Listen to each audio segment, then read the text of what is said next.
Major funding for NJ Spotlight News is provided in part by NJM Insurance Group, serving the insurance needs of residents and businesses for more than 100 years. Horizon Blue Cross Blue Shield of New Jersey, an independent licensee of the Blue Cross and Blue Shield Association, and by the PSCG Foundation. Tonight on NJ Spotlight News, more flooding. Another storm barreled through the state, bringing heavy rainfall and flooding neighborhoods and raising alarms about the frequency of these events. Plus, bracing for impact. New Jersey businesses are waiting for the economic impact of the president's tariffs that'll take effect next week. So while the ultimate goals may be great for the idea of creating new opportunity and jobs back home, we need a bigger pathway to get there. Also, state of disrepair. Trenton Waterworks is on the verge of collapse after years of mismanagement, leaving thousands of residents unsure of where their water will come from. And access to the candidates. With only 2 official debates scheduled for the upcoming gubernatorial election, is that enough for voters to get to know the candidates? A debate may not be won or lost in the conventional sense, but you still have to demonstrate to people that you are worth voting for, that there's something exciting about you. NJ Spotlight News begins right now.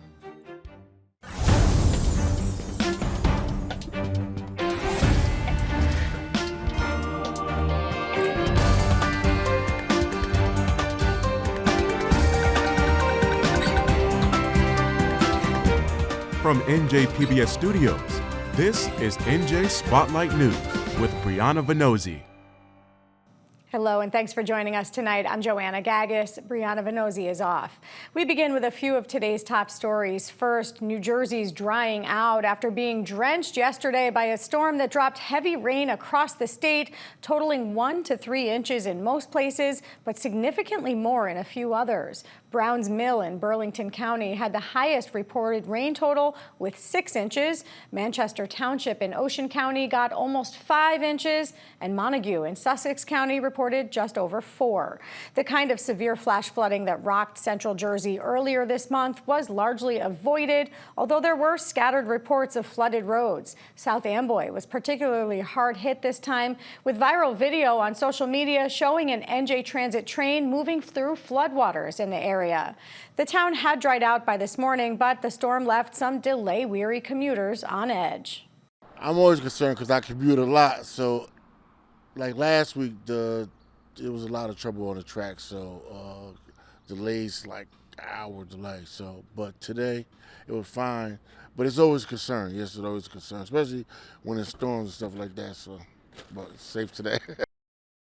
Also, New Jersey residents and drivers are advised to be aware of scam texts that may appear to be from the State Motor Vehicle Commission, Easy Pass, or the New Jersey courts. These texts will say that you have unpaid fines or tolls and threaten severe consequences if you don't pay immediately. Thousands of people have reported getting these messages, often with links that indicate where you can pay your phony fines. But don't take the bait. Government agencies will never send you a text message demanding payment, and law enforcement and our court systems never accept gift cards as payment of bail.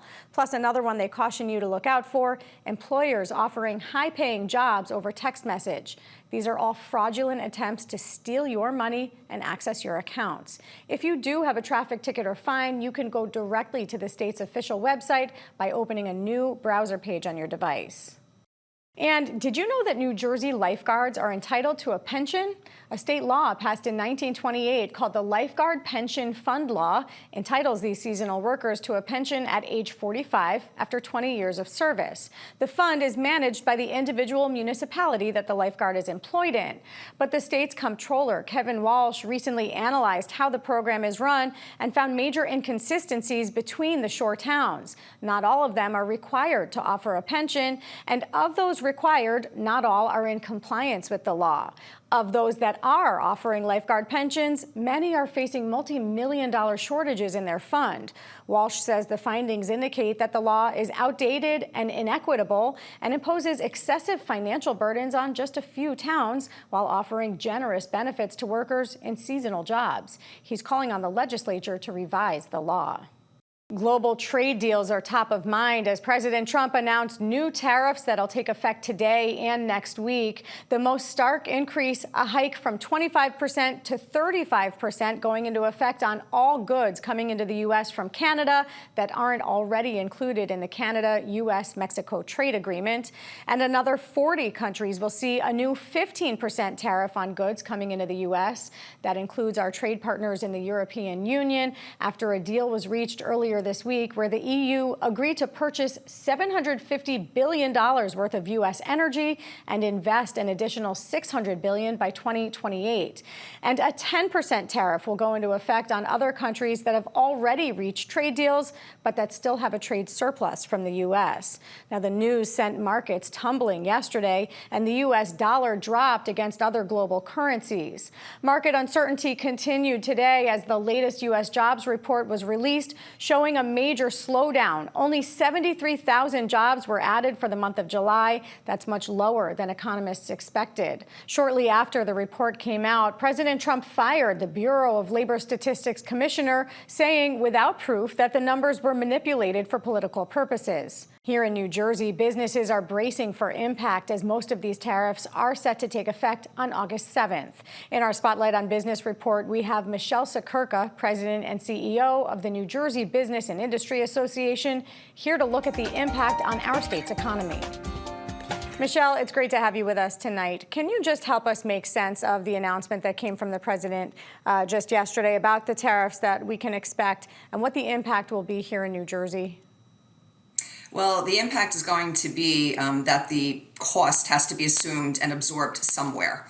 So it's either going to be absorbed by the receiving party, and let's just start and focus on manufacturing because this is the biggest impact. The goals of the tariffs are to drive more manufacturing back to the United States. The challenge is this is all happening too fast. So while the ultimate goals may be great for the idea of creating new opportunity and jobs back home, we need a bigger pathway to get there, a longer runway to get there. We don't have enough workforce here, and we have critical manufacturing inputs that we don't make in America that we must source from elsewhere. I'm just going to tell you that 56% of U.S. imported goods support manufacturing. You say we need a longer runway. What should that look like in your mind? Absolutely. So in the meantime, what we need to do is we need to understand the situation. So for those critical inputs, example again for manufacturing, that we cannot source from America today. Take, for example, steel. Can we use steel as an example? Steel is a perfect example. That's exactly where I was going. Because there are certain things in order for us to manufacture here that we do not have the critical parts of steel to get here in America, right? And so what we need to do is for those companies who are going to continue to invest here in America, and particularly here in New Jersey, right? Think about manufacturing 120 years ago. Trenton makes, the world takes, right? That's steel, Roebling steel. In order to do that, in the meantime, we have to ensure that we have tariff-free access to the inputs that these manufacturers need so they could use the money to invest in their growth here and invest in building the workforce here. We don't have that today, and we need the time to build it in order to be able to say made in America more than we say made in America today. Are we seeing, Michelle, any move towards more businesses, more manufacturing coming here to the U.S. since these conversations around the tariffs started at the start of this Trump administration? Well, I think the industry on the whole is at a freeze point right now, waiting for predictability and certainty about what's to come. I mean, that makes sense. You can't make investments if you don't know what those investments are going to cost you 30 days from now, 6 months from now, a year from now, 5 years from now. Especially in manufacturing, very, very cost-intensive industry. We're not going to make big investments until we know what it's going to take for us to get ROI on those investments. Are you concerned seeing the jobs report that came out today that clearly there's been a slowing down? Are you seeing that here in New Jersey correlating with the national numbers? Yes. In fact, I think this past month I just saw that maybe our numbers were a little better on unemployment, less people on unemployment, but our unemployment rate has been higher than the national, and we should be concerned about that. And we also have to recognize that the workforce shortages that we experience today are the result of not just, lack of skills to get people into the right jobs, which we continue to try to develop each and every day in partnership with our educational institutions, right? The right skills for the right jobs. But we are looking down a demographic loss in coming. We're going to have a demographic cliff. We're going to have about a decade where birth rates have been down.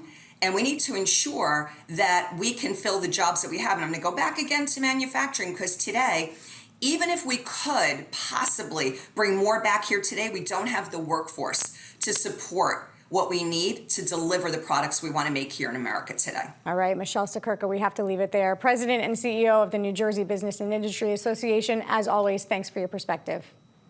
Thanks for the opportunity. Support for the Business Report is provided by the Newark Alliance presents the 2025 Halsey Fest, featuring the vibrancy of Newark's Arts and Education District and Halsey Street. Halsey, a neighborhood built on hustle and heart. The 2025 Halsey Fest schedule is available at halseynwk.com. Most people don't think about where their water comes from. They just turn on the spout and use it. But what happens when the entity that controls your water supply starts failing? That's what's happening in the Trenton region right now, where 5 cities and towns are trying to determine how to restructure the operation of Trenton Water Works, which a recent assessment shows is in crisis. And they're getting pressure from the State Department of Environmental Protection, whose commissioner is pushing for a regionalization of the utility company. Ted Goldberg has more on the proposed changes and the reactions to it. Makes me want to tear my hair out. That was 3 years ago, and the water situation in Trenton hasn't gotten much easier on Hamilton Mayor Jeff Martin. So while it's not all torn out, certainly there's less of it. Though he still has hair, Martin is still worried about Trenton Water Works, which supplies water for more than 200,000 people. The utility has earned scathing reviews from the Department of Environmental Protection, which has provided oversight here for about 3 years and has suggested they regionalize, essentially splitting control of the utility between these 5 municipalities. Trenton Mayor Reed Gashuras says he'd be open to a study to figure out costs and benefits. I've all along said that I'm in favor of this study and that what it means to Trentonians, what it means to the workforce that's there, how much it will cost, and what's the governance structure in the future. I want to be, as the mayor of Hamilton, part of an entity that's going to provide clean and safe drinking water without anybody having a reservation of when they turn on the tap, what they're getting. Mayor Gashuras tells us he's not opposed to the idea of regionalizing. He just thinks the DEP is being a little forceful about wanting Trenton to buy in. And now it seems that they want to put the cart before the horse and demand regionalization without any regard to what Trentonians think or any valuation of Trenton Water Works and what it means for Trentonians. DEP Commissioner Sean Lazarette visited the water treatment plant in mid-June and sent Trenton City Council a letter this week stating in part, for the well-being of the city and the health and safety of all Trenton Water Works customers, DEP cannot encourage you strongly enough to proceed with restructuring or regionalization. The roof of the water treatment plant is riddled with holes, with mold clearly growing in the ceiling tiles. This is unsafe for the workers. You see electric cords draped over areas that are covered in water, which they shouldn't be. Well, he's not an engineer, and the system is probably the second oldest water system in the nation. But yet it still delivers water that meets all federal drinking standards. Lazarette testified about Trenton's water supply at an assembly budget hearing in April, where he offered a stark opinion on the Capitol's leadership. My honest opinion is that the water system needs to be untied from the city government itself. We're going to untie the city, and then we're going to merge them with 4 other municipalities. Who is the expertise? You recruit it, you bring it in. And why can't DEP do that now? Because no one will work with the city of Trenton.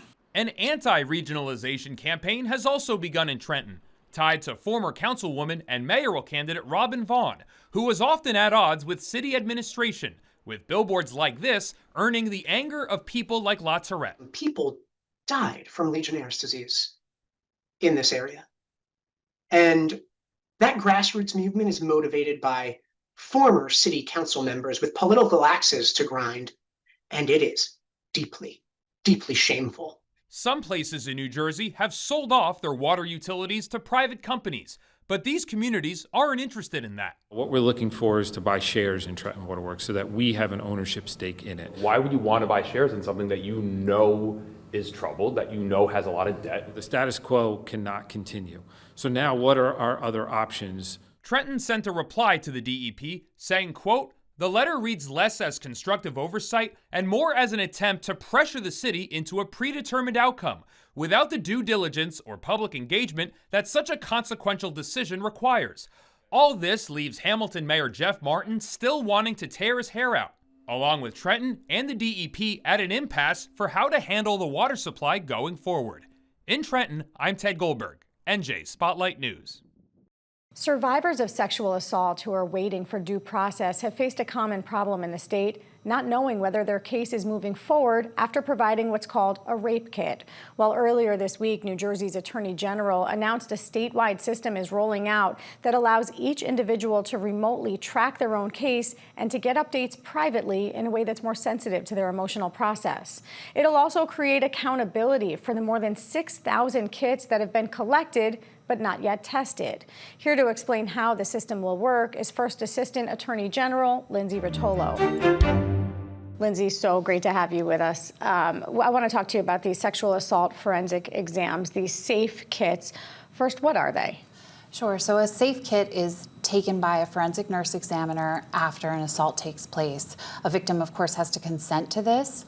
And if they do, then a highly trained victim-centric nurse who usually works with law enforcement will meet them at a medical facility and will conduct a forensic examination, collect specimens that will have evidential value further down the line in a prosecution, and store it in a kit called the SAFE kit. So the state's rolled out this electronic tracking system. Help us understand why that was necessary. What does it provide to survivors or those who come forward and allege that they've been raped? Of course. So we've taken, with Attorney General Plotkin's leadership, a more victim-centric, trauma-informed approach, and this is just one of several steps and reforms that we've implemented to achieve that goal. In having a database, what we've done is we've provided victims and survivors with the freedom and autonomy to make their own decisions about when they get status updates and how. So at any point during their process of healing, a survivor can log into the portal and see where their track is in the system. Has it left law enforcement? Has it gone to a lab? And this saves them from the potential re-traumatization of an unwanted status update from a law enforcement officer. We don't want to disrupt their life and their healing journey as they recover. Make that come to life for us. What would that have looked like for a person? And was there difficulty in that process in terms of there being a backlog?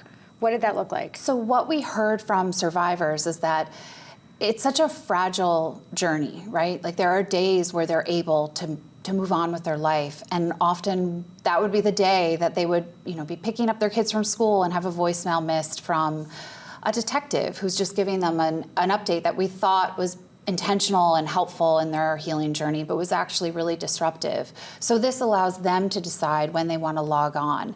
The general has also changed the standards that we use in collecting kits, storing them, and also the discretion that used to exist here in New Jersey among law enforcement, where kits where a victim had consented to having their kit tested, it wouldn't always be tested.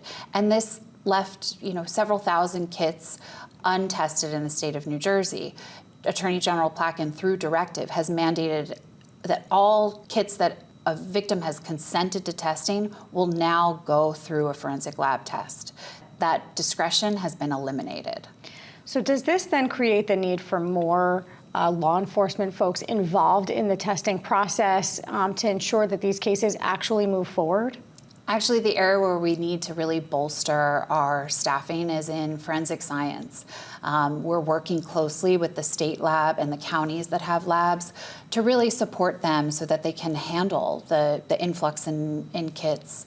And I would encourage any of your viewers who are educators to really focus on STEM students and encourage them to pursue and consider careers in forensic science. It's a really impactful career. These are really tangible changes that we're seeing kind of on the front end.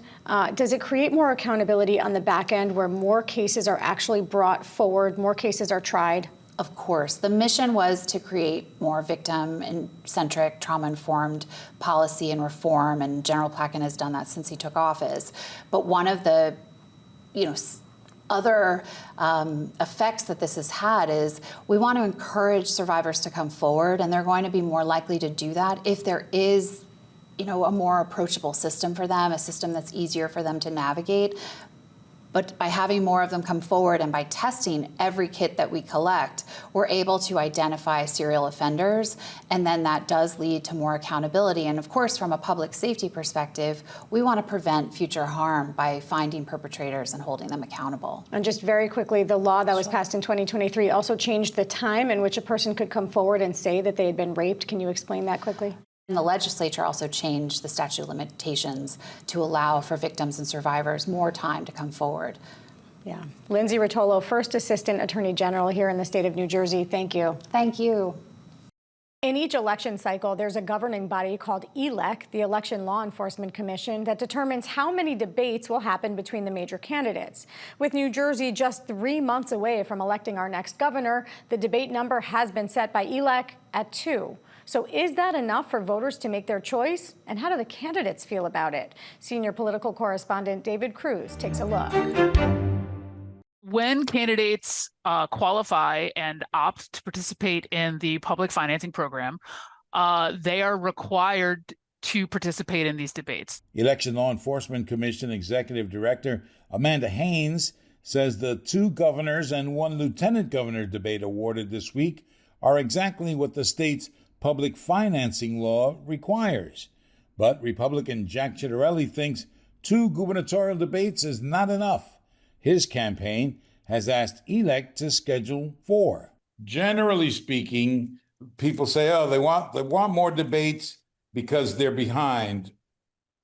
No, I think the answer here is, and we've seen this, she's done less than 10 public interviews by my count. She's done less than 24 public events since the primary.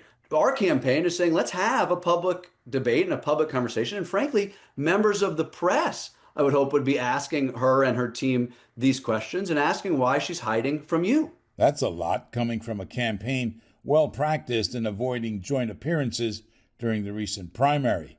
In that race, Ciattarelli led in the polls the entire way. But Cheryl is still working on a public style and hasn't had decades of politics to get to know the state press like Ciattarelli has. Cheryl's camp didn't respond to our calls today. Still, she's ahead in all public polls, so why would she? Why would any frontrunner want more debates? That's how strategists like Dan Bryan see it. He's a Democrat who saw Governor Phil Murphy through 2 campaigns worth of debates. Listen, David, here's what I'll say. If you mapped out campaigns over the last decade that have asked for more debates and demanded endless debates, and campaigns that have actually won in the end of the day, it's a pretty small list. Demanding endless debates is usually the hallmark of a losing, even a desperate campaign.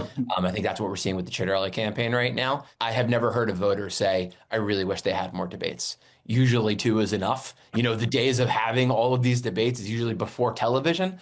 Since then, 1 or 2 debates is usually plenty for actual voters. I personally, and I think a lot of people who care about democracy would love to see more debates, but we'd like to see actual debates where people go back and forth. You look at that old Kennedy-Nixon debate that everyone knows so well. Those were pretty good debates.